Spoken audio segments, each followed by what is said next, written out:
Start with the questions. Here in the front, please. Hi there, Tim Stillman, Askblog News. Kim, I've only just stopped crying, so I'm going to try and keep this brief. But to beat Barcelona, you have to be basically perfect. And I just wanted to ask you about the performance those players put in today in such a high-pressure environment. Thank you. Yeah, You got to press in the middle. Yep, thanks. Yeah, we knew coming into this game that we had to be basically perfect to obviously beat a Barcelona team. Who have been one of the best teams in Europe in recent years. And I think we worked on it this week. We did things that didn't work, and we changed it to what we hoped would work, and that did ultimately today. And I think the team showed incredible discipline and focus throughout the game to do that.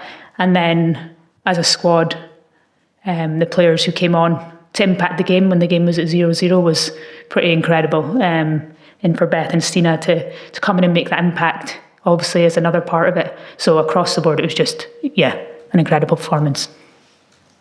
One in the middle, please.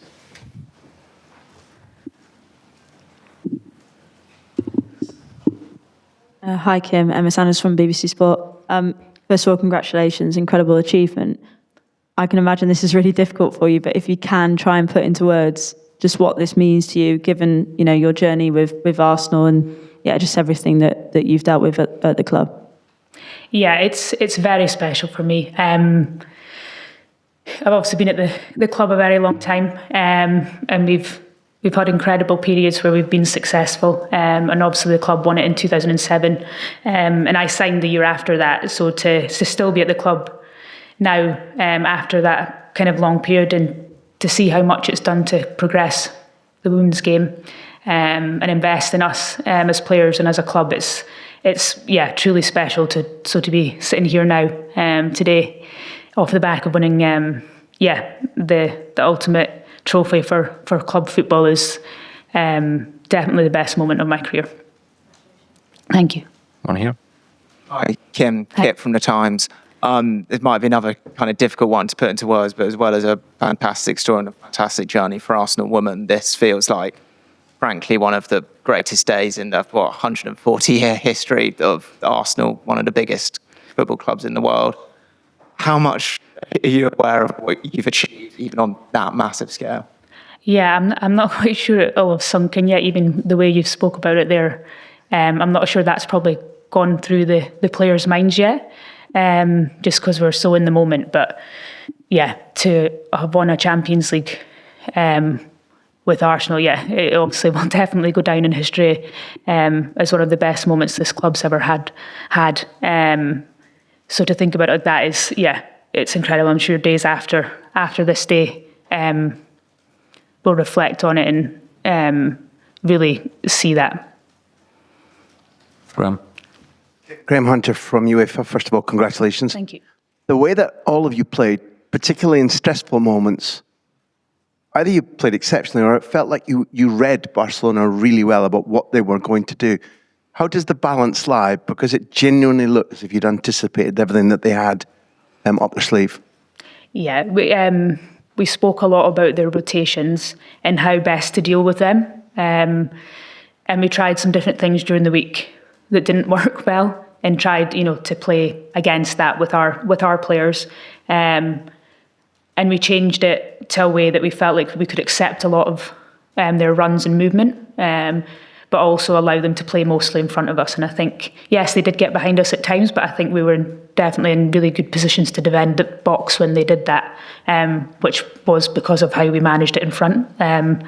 So yeah, like we spoke about earlier, it was kind of the perfect execution of a game plan, which as a footballer is one of the best things.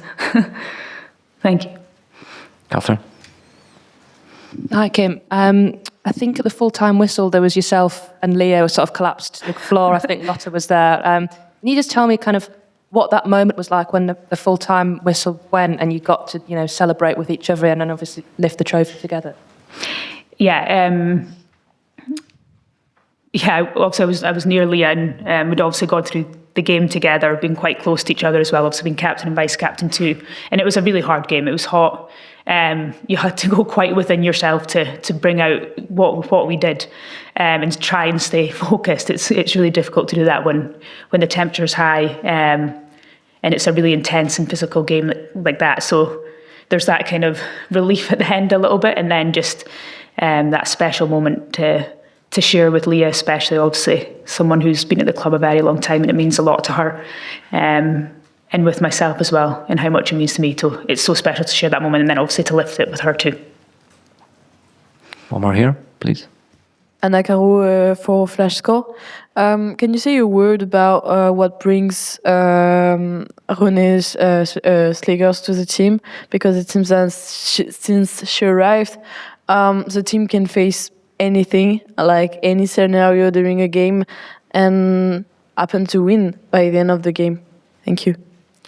Yeah, obviously René came in as manager earlier in the season, and a lot of our blueprint and what we did kind of stayed, but we've adjusted some things to allow, I think, a little bit more fluidity and to be more dynamic in how we work, both within our press and how we build. And I think alongside René, our assistant coach Aaron, and our backroom staff Mel and Kelly and Chris Bradley, who's our set piece coach, the detail and kind of balance they all have between each other is definitely a well-functioning machine. So I think across the board, they then allow us to be able to have the right information, so then we can put on the pitch and play games like we did today. One more in the middle, Tom.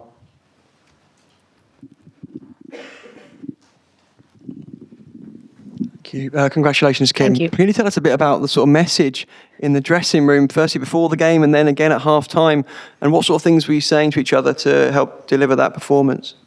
Yeah, it was fairly calm. I think that's one of the key things when you get to these big games. You know, it's obviously different in many ways, but it is also still a 90-minute game, which is what we do, weekly. So a lot of it was very calm and task-focused about what we were executing and what different changes we needed depending on who was playing. For example, Pina played, and that, has a little bit different to their other forwards. So it's just small details on how we can stop them. And then at halftime, it's very similar. There's details around set pieces and then maybe how we need to manage things a little bit better. But because we did fairly well, it was quite consistent throughout. And then we obviously just get information when there were stops in the games to just slightly change formation, obviously at the end to defend the lead. But yeah, it was. I think that showed in our performance that how we approached the game was very controlled, and then with little pointers of the belief that we have and the courage that we wanted to show, because we knew we would have needed that against a